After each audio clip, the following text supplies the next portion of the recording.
everybody. It's Thursday, I think. Can't keep track of the days. We have Claude Silver. If you read my newsletter, you saw that I shared that we took this risk to ask somebody that I really admire to come on and share her story with us, and here she is. And so and I gotta just say before we get too far into this time has been so challenging for all of us. And even today, if you would take a risk and reach out to somebody that you never thought you would get to have a conversation with, that is something that this time offers us. So Claude is a perfect example of that. I'm so glad she's here. We're gonna be super mindful of her time, so I'm just gonna jump in. Claude Silver is the first ever Chief Heart Officer after nearly 20 years at numerous advertising agencies, building brands for Fortune 50 companies and partnering with clients. She found her home at VaynerMedia. She has a deep passion for creating spaces in which people can thrive. If you know Gary Vee, if you follow him, you know that Claude and him are really two sides of the same coin, and together they marry the heart and the hustle of everything VaynerMedia. There's the strategic vision for people and then the strategic vision for business, and they come together and do that as a team, which is so beautiful to watch. One of her favorite phrases is, people need people that listen and then do something. And that's where she comes in. That's what she does. Claude, you gave us the best gift today by being here and giving your time. It's the only thing that we can't make more of. And you're here with us. So thank you so much for being here. It means so much to me and all of us watching. I'm thrilled. Thank you for asking. Yes. Yeah. Can you tell everyone just a little backstory? You have such an interesting life history. Can you share a little bit about how you became the Chief Heart Officer? Yeah, sure. Well, hi everyone. Great to be here. Great to see you. So I have to say, I've always been me. I think I have the best title in rock and roll for sure. That actually marries who I am, who my heart is. I had the great benefit of being introduced to Gary Vaynerchuk in August of 2013. I was living in London and I was running strategy for a large advertising agency. And we met and instantly we just hit it off. He moved me to New York 6 months later, and I was the SVP on large CPG companies and running the show.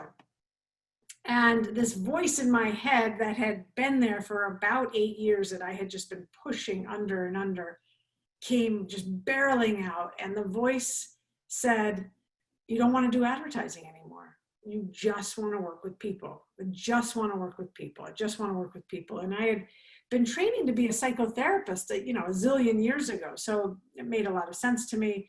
And on my 1 year anniversary at VaynerMedia, I told him, thank you. You're the greatest. This is the greatest place in the world. I'm done. And I quit. Easy to do with him. And he said, what is it that you want to do? And I said, I only care about the heartbeat of this place. I care about people. And one thing led to another. And within, I guess, less than a year, I was in this role. And so first things first, I'm playing to my strengths, but most importantly, he's a leader that heard what I was actually saying and saw value in it. And we didn't have an HR department really at that time. So while I've never been in HR, I explained that to him and reminded him of that. And he said, you'll hire a team around you.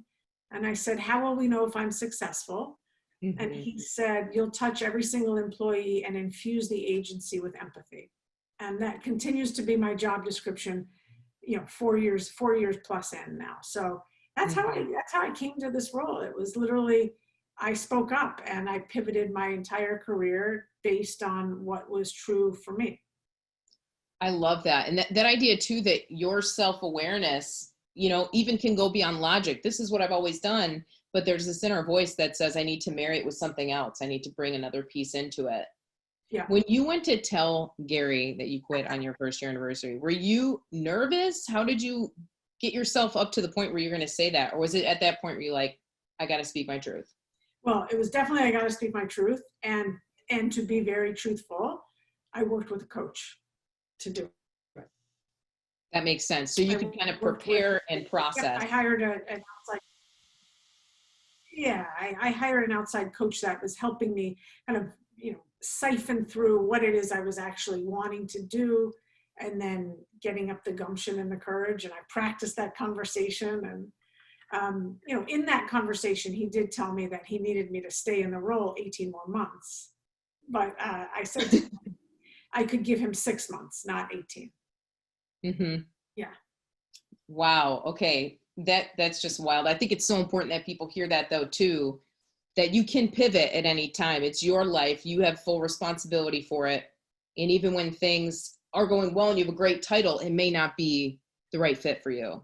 Yeah, absolutely. I mean, you have one life, and I took a risk because the other thing, and not to be overly dramatic, but what I was doing and had been doing for so many years didn't have value for me anymore. And so I wasn't being truthful to it, to the brands I was working on anymore. I was Yeah. kind of, to be honest, I was kind of mailing it in, even though what I was mailing in was still pretty good stuff. I knew that it was mediocre at best based on who I am. Yeah, I love that. I love that you were aware of that, that even if it looked a certain way on the outside, you've got to live with yourself. And we do have this one short life. So let's do it. Let's do it the way that, we feel drawn to do it. And I think about some of the phrases that I hear you say often, one of which is, I work with 700 people, or I work for 700 people. When we think about culture, I've never heard you say, I have 700 employees. Never. It's Ever. this you're very clear. I can see that that's a conscious choice to say it that way. And then this other piece of, I've heard you say, like, we're a family here, we're friends, and I want to come in the door and feel that. Yeah. Yeah. I want to work at the best place in the world. I mean, I have enough pride, and I've worked for enough years to know that it could be a culture of fear, or it could be a culture of love and collaboration. I've worked at both, and I choose to work. This is the only way I choose to work now. A culture of love. Yeah. Culture of love, and a culture of belonging, and a culture where I know we are doing our best to be the biggest men and women we possibly can be every single day. The biggest, meaning like self-awareness, meaning like checking our egos at the door as much as we can, and turning other people into champions, and making other people feel heard and seen and like they matter. Like, this is important to me.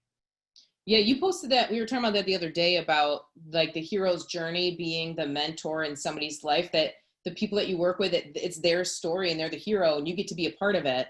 Yep. And I think it's so interesting because in any movie, when there's a mentor that comes alongside the hero, there's a way that the hero looks at the mentor, deep admiration. They look, and when watching videos to see how people look at you. And when I watch the way your employees watch you, I'm like, she's hitting their homing button. She gets it. She is hitting their humanity, and they really are looking to you to be that spot in the hero's journey, their mentor, that person that comes alongside them. And that's just beautiful to watch. If you can, just Google Claude Silver's name and watch the way that she interacts with employees. We're talking about it here, but it's so important that you see how they speak to each other. And it really is it's with much more gentleness and kindness than what I've seen. So I just wanted to say it's palpable. We can see it. It's visceral. Thank you. It's amazing. And so I do some generational consulting. That's kind of why I'm on a stage or what I'm speaking about. But what it really is that I'm just trying to get people to be more humane, to bring their humanity to the workplace. And I just happen to be using history to help people see how we've evolved. And we call it generations because that's how we want to talk about it. But it's really about, you and Gary both talk about this, like when you study the past, you understand the future. What are some areas that you think young employees are misunderstood right now that you're really trying to push on to get maybe older generations to understand? Yeah, so the younger generations, the younger millennials and the Gen Zs that are right here are wanting to do purposeful work and work with brands that are making a change in our world. And that's very different than a Gen Xer like myself or a boomer who, we did what we had to do. Like I remember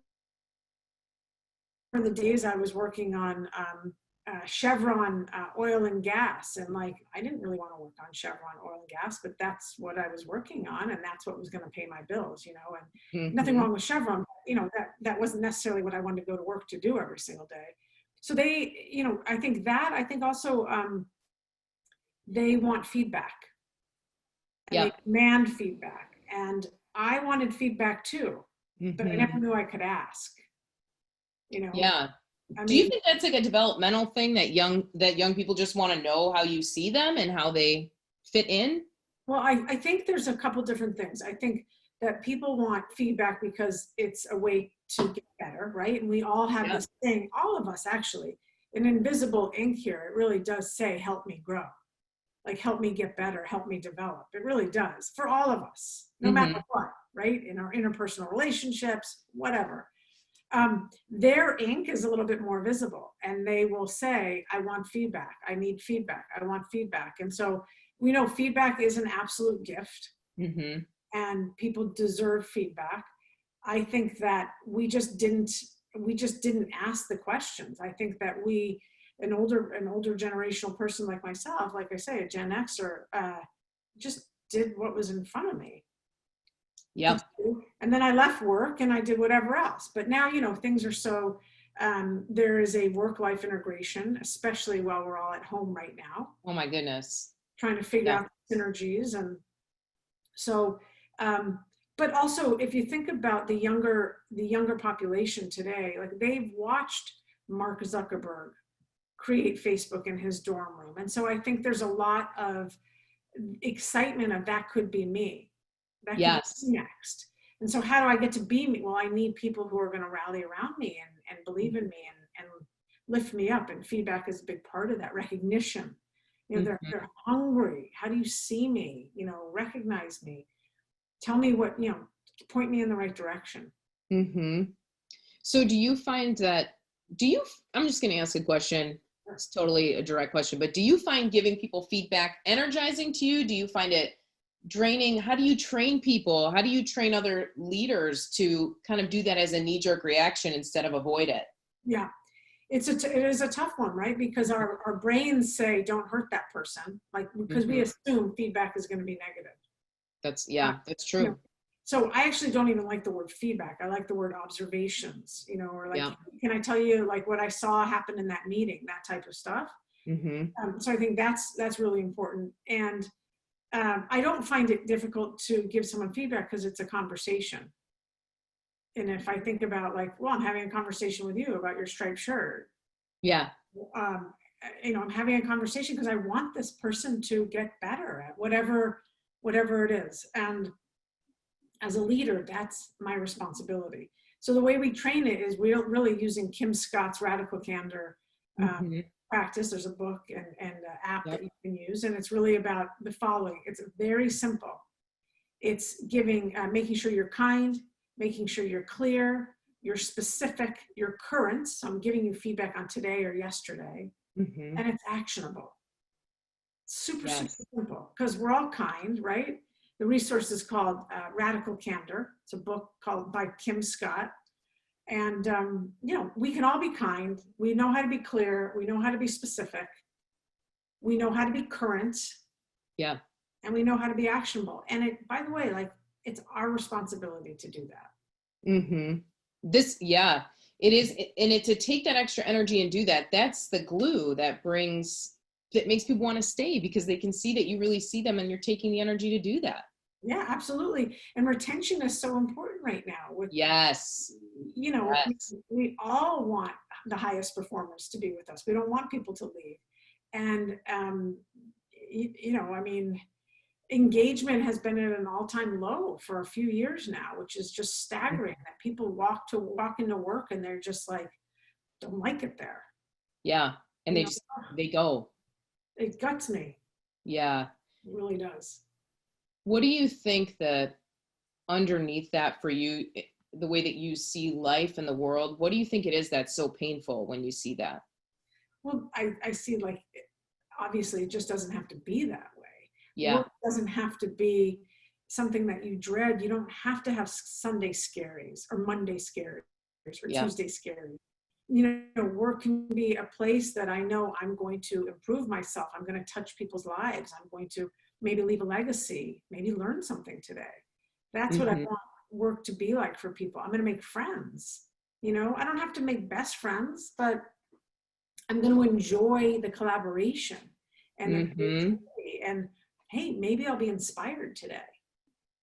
Yeah. So I mean, I'm imagining like the utopia of getting to be and work in a place where that all those things are happening, where we talk about it idealistically, we talk about, but you're actually every day doing little things that add up that bring humanity to the workplace. If somebody was watching this and they just thought, okay, how do I just do one thing? One would be to get the book and read the book and start applying it, not just read it. What other steps can people take to bring humanity to their workplace if they don't have like a therapeutic background, but they want to start making more connections with people? What would you suggest? Yeah, so let's impact the culture in some way, shape, or Mhm. form. And I always say this, culture change starts way in the fringes. Culture change isn't the mainstream. It takes a while to get to the mainstream. So it could be anything such as this is very trite to say in today's day and age, and I understand, but it could be a book club. It could be a parenting group. It could be a running group. It could be a group that wants to rally around Black Lives Matter. It could Yes. be, a philosophical group. So culture change like that. And I'm talking like now that we're behind screens, we're not in an office. Hmm. It could be just getting 12 random people together and jam on something. I do these things called 12 at 12, and they've turned into Ask Me Anythings right now, just based on where we are culturally in society. But before that, I was having people just take a half an hour, 20-minute break.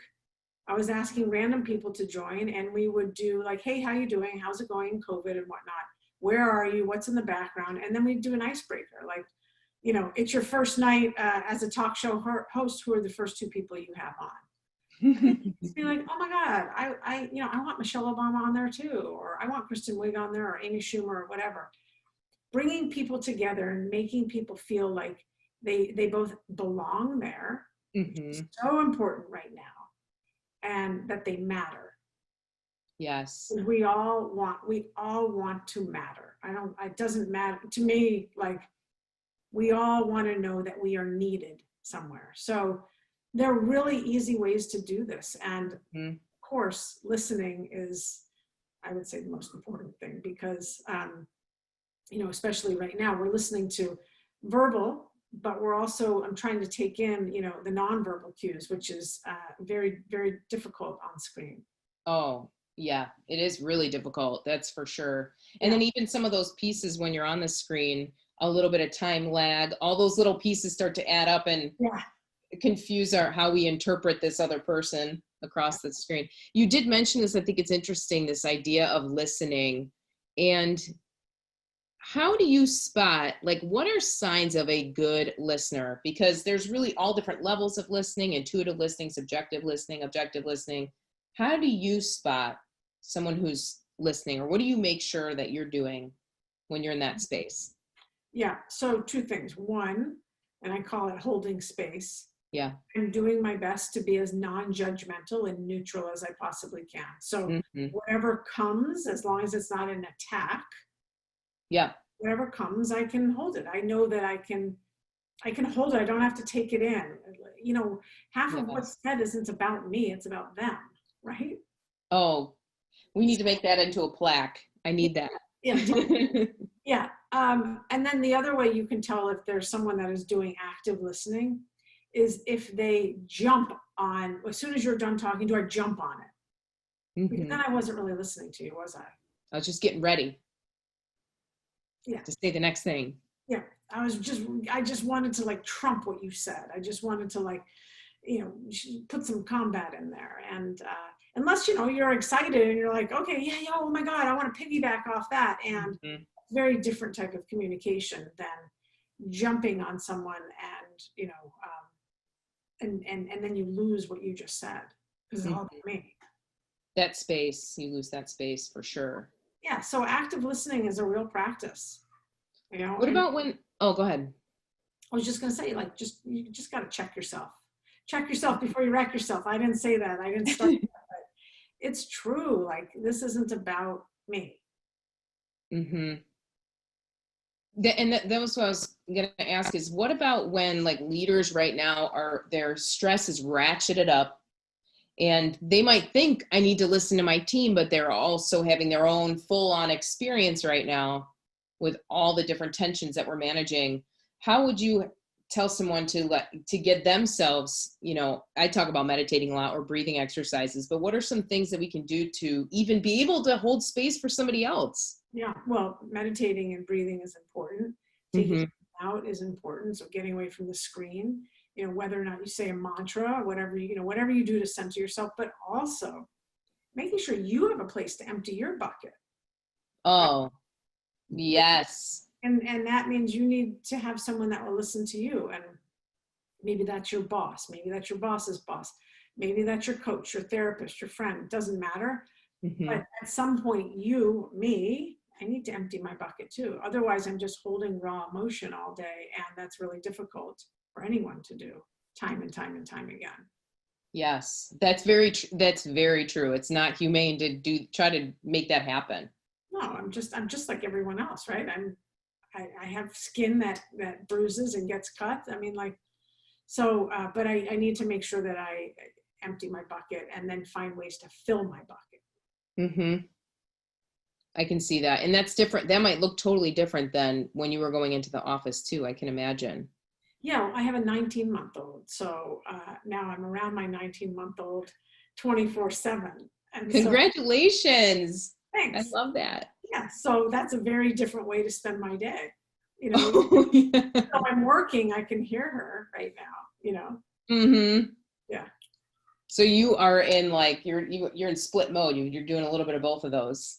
Yeah. Or a lot of both. Yeah, I have a lot of respect for the childcare that I had, and yeah, and for mom and dads that didn't have childcare. Now that I'm doing it 24/7 with my partner, it's intense. that would be. I totally hear you on that. It's because it's also different parts of your brain, and you are you're driven by compassion, and then you've got this being that's so important and central to your life, and having both of those in the same space all the time. We talk about full life integration, and then there's a point where you'd like some separation again. Yeah, totally. Yeah. Well, oh yeah, human life. I wonder too how this will change how you lead people. Do you think it'll change how you lead other people? Growing a human? So, I mean, it already changed in week 1 when I was all of a sudden a full-time mom and a full-time worker, Mm-hmm. because I thought I was a very empathetic person. I was definitely not half as empathetic as I am now towards working parents or parents that don't have childcare, have to run and zigzag here and there to, pick their kid up, or, homeschool. Now they have to homeschool their kids. I mean, mine's 19 months old. She just needs entertainment and to be stimulated and played with and picked up and held. I don't need to teach her algebra. Yeah. Thankfully. We're all going back into our brains trying to remember Yes. how to do any of that. Yeah. What's a favorite childhood memory of yours that you think shapes you in the way that you treat people today? I have a lot, because I was raised really with very generous parents, very culturally relevant. They took us to museums all the time and all kinds of stuff that I couldn't stand back then. But, I recognize that what they were doing is they were showing us other ways of living, Mm-hmm. showing us art and things that came well before us, and giving us an appreciation of our different senses. And one of the earliest memories I have that I love is I was a real tomboy, and my dad, really teaching me, how to throw a baseball and a football, and coaching my little league team. I was the only girl. I love it. And those things, he would do after a day of work. Oh, yeah.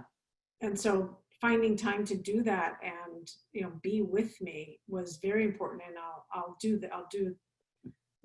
come hell or high water, I'll be that kind of mom. Mm-hmm.